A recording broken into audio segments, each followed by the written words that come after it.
গল্পটি হলো সীতাপুর নামের এক গ্রামের। চারিদিকে সবুজে ঘেরা গাছপালা এবং শান্তিপূর্ণ পরিবেশ ছিল এখানে। এই গ্রামে প্রবেশ করার পথে পড়ত প্রকাণ্ড এক বটতলা। প্রতিদিন সূর্য ডোবার পরেই এখানে ঘটে এক রহস্যজনক ঘটনা।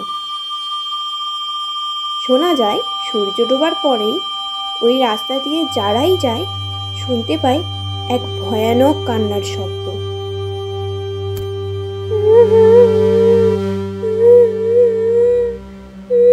আবার কেউ কেউ তো সেই বটতলায় এক সাদা শাড়ি পরা ছায়ামূর্তিও দেখতে পায়। তাই সন্ধ্যার পর আর কেউই সেই বটতলা দিয়ে যায় না বললেই চলে। তার জন্য বটতলাটি একটি রহস্যময় জায়গা হয়েই রয়েছে। সেই কান্না বা ছায়ামূর্তিটি কার আজ অবধিও জানা যায়নি। এই গ্রামেই রামরতন নামের এক চাষি ছিল।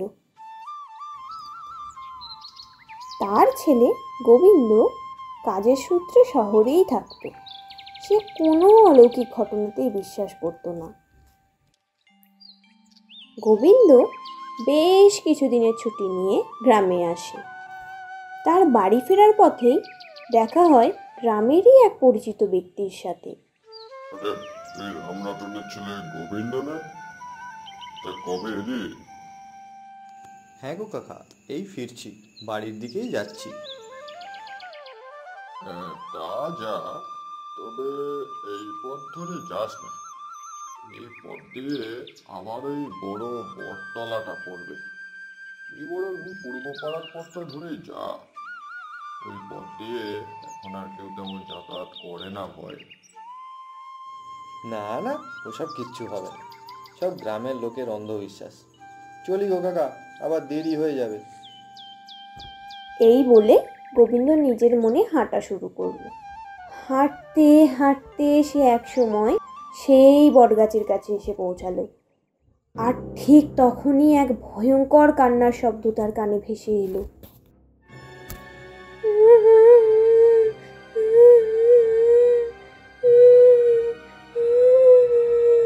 প্রথমে সে একটু ঘাবড়ে গেলেও ভয় না পেয়ে জিজ্ঞাসা করে, কে কে ওখানে? কে কাঁদছে? তারপর একটা ছায়ামূর্তি ঠিক তার সামনে এসে দাঁড়ায়। তখন গোবিন্দ একটু ভয় পেয়ে আবার বলে, তুমি কে? তখন আস্তে আস্তে ছায়ামূর্তিটি তার সামনে স্পষ্ট হতে থাকে। তখন আর তার বুঝতে অসুবিধা হয় না যে এই সেই প্রেতাত্মা যার কথা গ্রামবাসীরা এতদিন বলতো। তখন গোবিন্দ মনে মনে একটু ভয় পেলেও প্রকাশ না করে বলে, কে তুমি? এই সন্ধ্যাবেলায় অন্ধকারে গাছতলায় দাঁড়িয়ে দাঁড়িয়ে কাঁদছো কেন? আমার বড় কষ্ট, কেউ আমার কষ্টে সাড়া দেয় না, কেউ আমার আর্তনাদ শুনতে পায় না। কেন, কি হয়েছে তোমার? চাইলে আমায় বলতে পারো। তখন সেই প্রেতাত্মাটি তার দুঃখের কথা গোবিন্দকে বলতে শুরু করে। একদিন সন্ধ্যায় সে তার ছেলে বাবলুকে নিয়ে বাজার থেকে বাড়ি ফিরছিল। আর ঠিক এই বটতলার কাছে একটা গাড়ি সজোরে এসে তাদের ধাক্কা মারে। সেই দুর্ঘটনায় বাবলুর একটু চোট লাগলেও তেমন কিছু হয়নি, কিন্তু সে সাথে সাথেই সেখানে মারা যায়।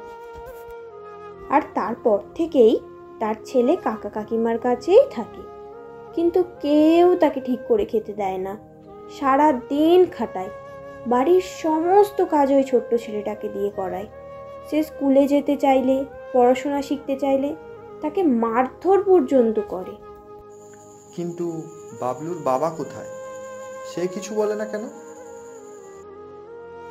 আমি মারা যাওয়ার পর সে তো শহরে গিয়ে আর একটা বিয়ে করেছে, আর এখন ওখানেই থাকে। কেউ আমার ছেলেটাকে দেখে না, কেউ ভালোবাসে না, আর তার জন্যই আমার এত কষ্ট হয়। আমার ছেলের এই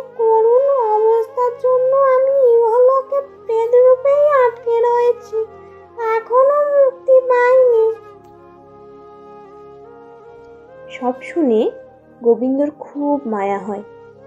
তখন গোবিন্দ প্রেতাত্মাটিকে কথা দেয় যে বাবলুর সমস্ত দায়িত্ব সে নেবে। বাবলুকে তার সাথে শহরেও নিয়ে যাবে, পড়াশোনাও করাবে এবং একজন সফল মানুষ করে তুলবে। তুমি সত্যি বলছো? আমার ছেলের সব দায়িত্ব তুমি নেবে? তখন গোবিন্দ তাকে জানায় যে সে কাল সকালেই বাবলুকে নিয়ে শহরে চলে যাবে। আর ঠিক তার পরের দিন গোবিন্দ নিজের কথা মতো বাবলুকে নিয়ে সেই বটতলা দিয়ে শহরের উদ্দেশ্যেই রওনা দেয়। আর তা দেখে সেই প্রেতাত্মাটি চিরকালের মতো মুক্তি পায় ও সেই সঙ্গে সঙ্গে বটতলার আতঙ্কও চিরকালের মতো কেটে যায়।